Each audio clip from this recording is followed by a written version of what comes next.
Olá, simpáticos, tudo bem com vocês? Bem-vindos de volta à minha biblioteca e hoje nós vamos estudar isso aqui.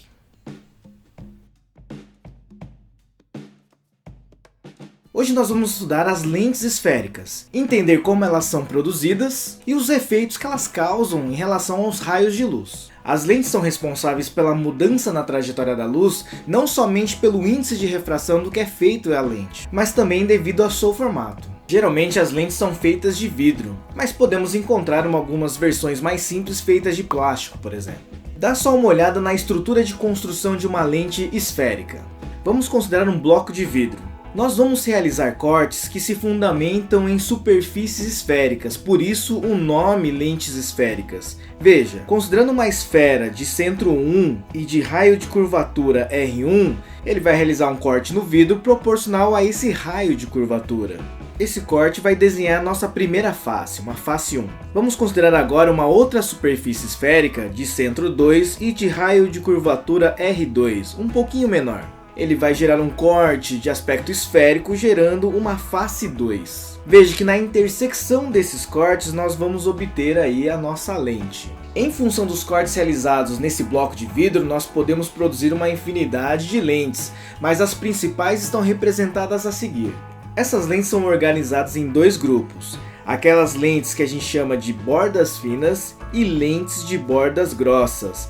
Veja que na extremidade nós podemos observar o porquê dos nomes. Nós ainda podemos classificá-las em outras categorias. As lentes de bordas finas, em função dos seus cortes, podem ser ainda classificadas em lente biconvexa, quando as duas faces são convexas, em lente plano-convexa, quando uma face é convexa e a outra é plana, e uma lente côncavo-convexa, em que uma face é côncava e a outra é convexa. Já as lentes de bordas grossas nós podemos classificar da seguinte maneira. Temos uma lente bicôncava, porque ambas as faces são côncavas, uma lente plano-côncava, devido a uma face ser plana e outra côncava, e a lente convexo-côncava, em que temos uma face côncava e outra convexa. Perceba que a terceira lente, em cada um dos casos, tem o nome côncavo, convexa ou convexo-côncava. Para não confundir, basta lembrar que as lentes de bordas finas possuem aí sobrenome convexa, e as lentes de bordas grossas possuem como sobrenome côncava. Essas lentes essencialmente podem apresentar dois comportamentos ópticos. Acompanhem. Considerando um feixe de raios de luz todos paralelos, nós temos o seguinte comportamento. Se esses raios de luz, ao atravessar o meio óptico, se fecham, se concentram num ponto que vamos chamar de foco, nós dizemos que esse elemento óptico, ou no caso a lente, ela vai ter comportamento convergente. Já quando um feixe de raios de luz todos paralelos incidem, atravessam ou interagem com um elemento óptico, e a gente observa que os raios de luz tendem a se abrir como se saíssem de um ponto, como foco, nós vamos dizer que esse elemento óptico, ou no nosso caso a lente, tem comportamento divergente. As lentes das famílias de bordas finas ou bordas grossas podem apresentar comportamento convergente ou divergente dependendo da relação do índice de refração dessa lente com o meio que eles se encontram. Dessa maneira nós podemos construir a seguinte tabela. Veja que as lentes de bordas finas apresentam um comportamento convergente quando o índice de refração da lente é maior que o do meio. Caso a situação seja ao contrário, nós teremos um comportamento divergente, enquanto que as lentes de bordas grossas, quando o índice de refração dessa lente for maior que do meio, elas terão um comportamento divergente, então se for ao contrário, nós teremos um comportamento convergente. Então é por isso que de repente, se você for mergulhar e tentar utilizar os seus óculos para corrigir uma possível miopia ou hipermetropia, essa lente não vai funcionar da maneira correta. No cotidiano a gente está muito mais acostumado com as lentes de caráter convergente. Por exemplo, a lupa é uma lente convergente e o seu comportamento óptico permite ampliar o tamanho dos objetos, para que a gente consiga enxergar alguns detalhes. Um outro tipo de uso não tão adequado é quando o pessoal utiliza esse tipo de lente para concentrar os raios de luz e queimar alguns objetos. É por isso que a gente tem que tomar cuidado com garrafas, entulhos, coisas como essa aqui que pode armazenar água de repente. Porque a luz, quando passa por eles, pode convergir, igual o caso da lupa. Concentrando os raios de luz, aumenta-se a quantidade de calor, a temperatura, nós temos risco de incêndio. Então não é necessário ter uma lente, uma lupa construída para gerar um incêndio. Uma simples garrafa de plástico como essa, cheia de água, cumpre muito bem esse papel. Bora para a biblioteca?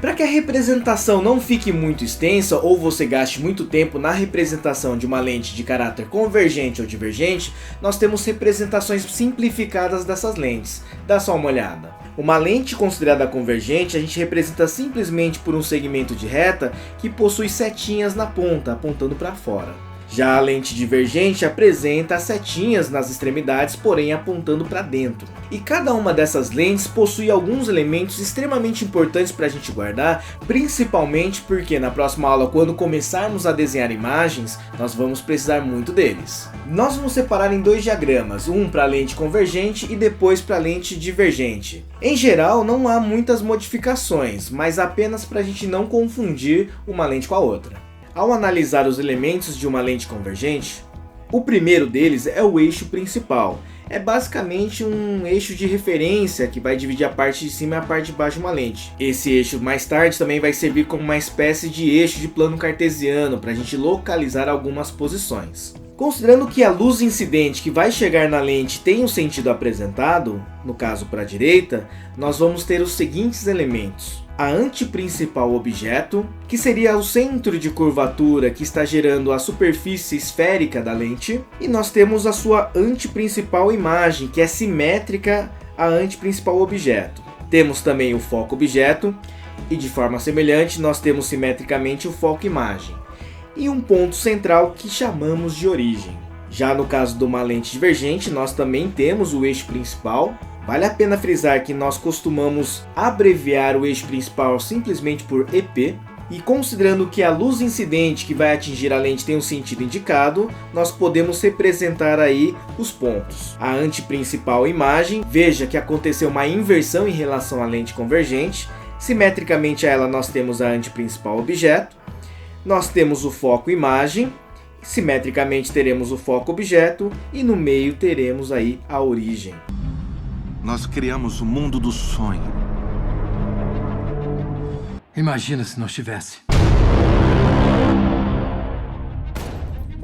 Então muito cuidado na representação desses elementos em cada uma das lentes. É extremamente necessário primeiramente verificar qual é o sentido da luz incidente, da onde vem a luz para atingir a lente, e depois a gente consegue classificar corretamente quem é a anteprincipal objeto ou imagem, e também a questão do foco objeto e imagem. Para a representação do comportamento óptico em relação a essas lentes, a gente pode verificar o seguinte. Veja que nós temos representado agora as nossas duas lentes, a lente convergente em cima e a lente divergente embaixo. Vamos considerar um feixe de raios de luz paralelos que atinge a lente convergente. Nós sabemos que a lente convergente ela vai fechar os raios de luz, e esses raios de luz se concentram num ponto que conhecemos como foco. Então notamos que os raios de luz eles se fecham e se encontram no foco imagem da lente convergente. No caso de uma lente divergente, quando um feixe de raios de luz paralelo incide sobre ela, nós vamos observar que essa lente tende a espalhar os raios de luz, como se elas saíssem de um ponto só. Esse ponto é o foco imagem. E para finalizar, nós temos apenas uma relação que vale a pena lembrar, uma relação métrica entre a anteprincipal e o foco. Confira. Aqui estamos utilizando a representação de uma lente convergente, mas poderia ser aplicada a uma lente divergente, pois as relações são iguais. Consideramos que a distância entre a anteprincipal e a lente corresponde ao raio de curvatura que gerou a superfície esférica nessa lente. O foco é sempre considerado um ponto médio entre a anteprincipal e a lente, ou a origem. Portanto, a sua distância vai ser sempre igual à metade do raio de curvatura. E para a aula de hoje nós temos basicamente isso. Temos bastante tópicos conceituais, muitos elementos para lembrar, portanto um resuminho cai muito bem agora. Então tente fazer algumas questõezinhas, qualquer dúvida reveja essa aula e nos vemos na próxima. E essa garrafa? Cadê a garrafa?